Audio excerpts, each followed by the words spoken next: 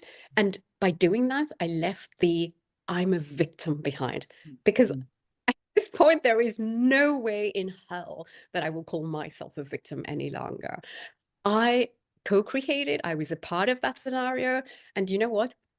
We have separated at his request. And that gives me a certain amount of peace and confidence that I've then used and I've kept building upon that.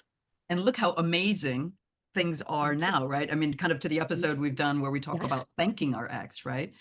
I mean, Yes. you went from that kind of sense of like, I mean, we both did. I also had that feeling of kind of Mm. victimhood, to this Yes. amazing point where you're like, oh, thank God. Thank I God. know. I'm in this Really, thank new God. joyful chapter of my life. Yes. Um, Yes. and perhaps, we could even say that walking away sooner would have been good, but, sometimes these things, they happen on their own schedule. Mm. When either partner, and sometimes the women also, well, actually, apparently like 70% of divorces are initiated by women, but, Mm. this, it happens on its own time. And for each of us, we have to just kind of learn to roll with it and then remake ourselves. Even if you have been the one to ask for the separation, you still need to imagine your life in a new way. Even if you've been planning it for years, your life Yeah, still needs to be reimagined. For me, I absolutely. still see this kind of confidence about the post-divorce. It's still a bit of a journey. As I said, Mm. I get a little boost when people say, "Ooh, good energy." I'm like, "Yeah, yeah, okay. So this is me and this is Mm. working." Um, Mhm. but I think people talk a lot about boundaries these days and setting boundaries.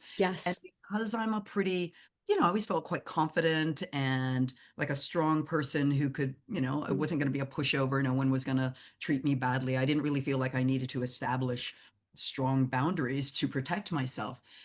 But Mm. that I've also had to reframe and realize that for me, the boundaries were around that energy.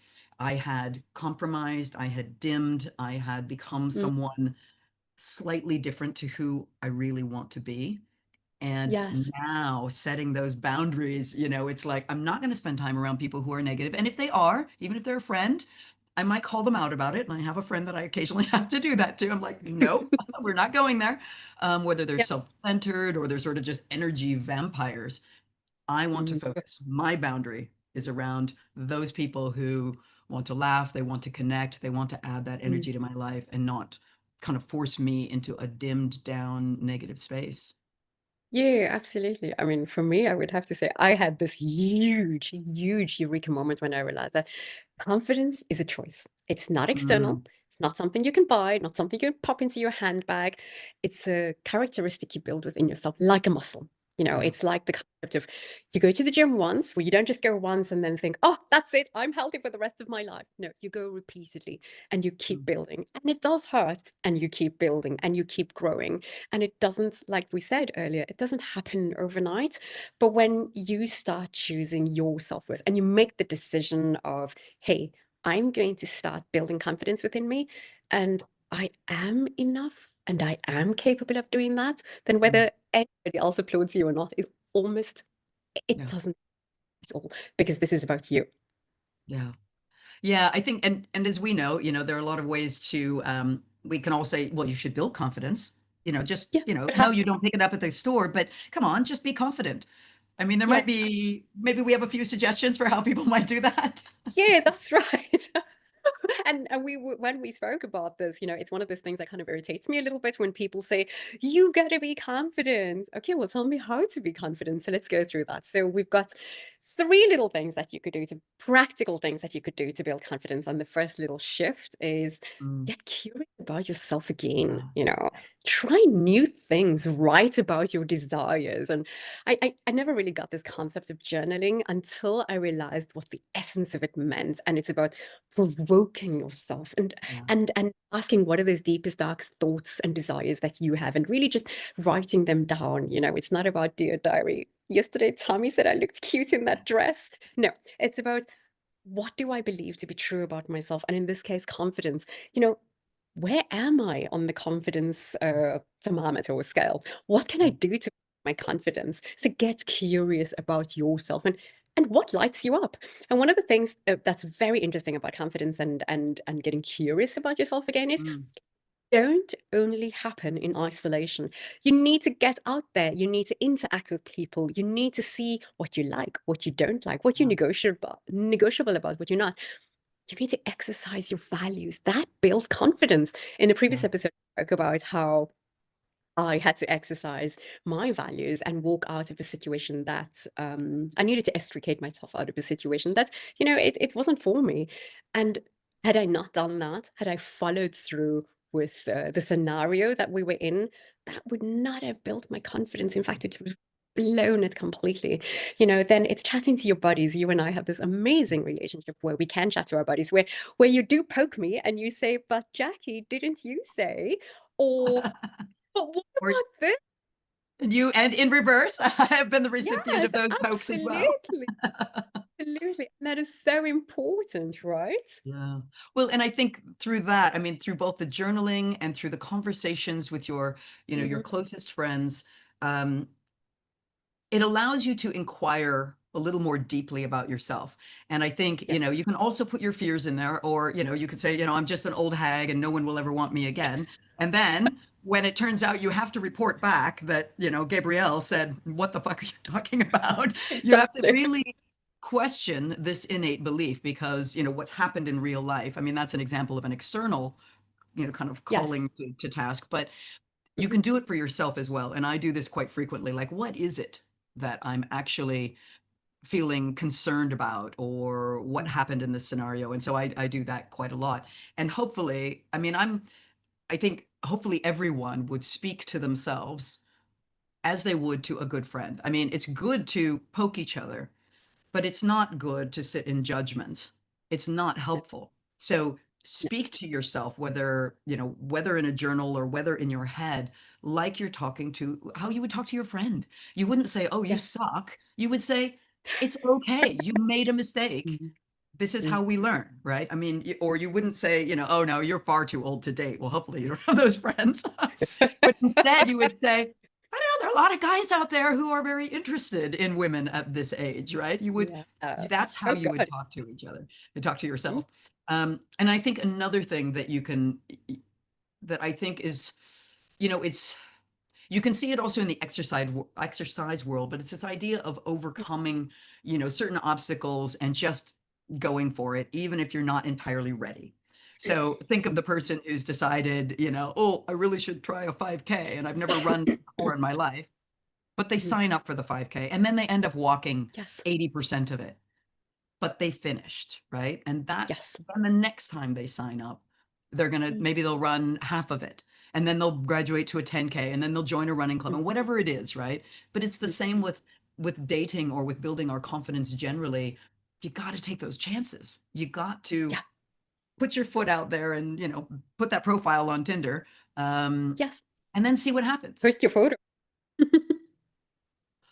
Post your photo, see what happens, go out on that date, talk to a stranger. Because confidence is not built in the shadows of being alone at home with some ice cream and a Netflix series. No, confidence is built in motion. When you are willing to say yes to you, when you are willing to go on that date, when you are willing to rediscover parts of you that you had forgotten. Oh my Yeah. God, haven't we just done that? Or discover something new and celebrate those moments. I mean, I could make a list of all the new things I've discovered, rediscovered about myself, as well as discovered during my dates. And Mm, each mm. Yes. the good That's a different episode. taught me something new, has exposed me to something new, but then it's made me realize something deep within myself as well, and that's magic. That is, I mean, I hope listeners can actually hear what I mean when I say is the magic over there.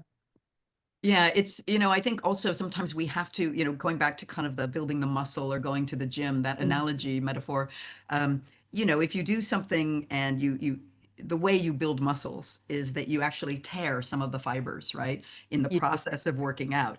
And then Mhm, the process of it healing makes them stronger and bigger over mm, time. And so yeah, that basically taking it back to dating, we're going to have these little setbacks. We're going to tear a of couple of course. those fibers, but they're going to rebuild if you continue on the path and have faith in yourself. So whether you're sitting Yeah. in your car or folding laundry or out exercising, will I ever feel good again? Will I feel confident in myself again? Yes, absolutely. You will. Mm, absolutely. And it's a work in progress, right? It's not something that happens overnight. It is a work in progress. And eventually you start shining, and then you start shining brighter. And then you attract all the right men that can reach you where you are at that point in time. And I really hope that this episode has sparked something fun, exciting, a new way of looking at yourself, a new way of rebuilding confidence within yourself. And if it does, then please do share it. Share it with a friend or a family member and help us grow our community of dating dames. And if you're looking for guidance or some more fun anecdotes, come find us on the socials, Facebook and Instagram at Dating Dames V2. And until next time, keep embracing the adventure, trust yourself, and remember, it's not about him, it's Mm-mm. about you.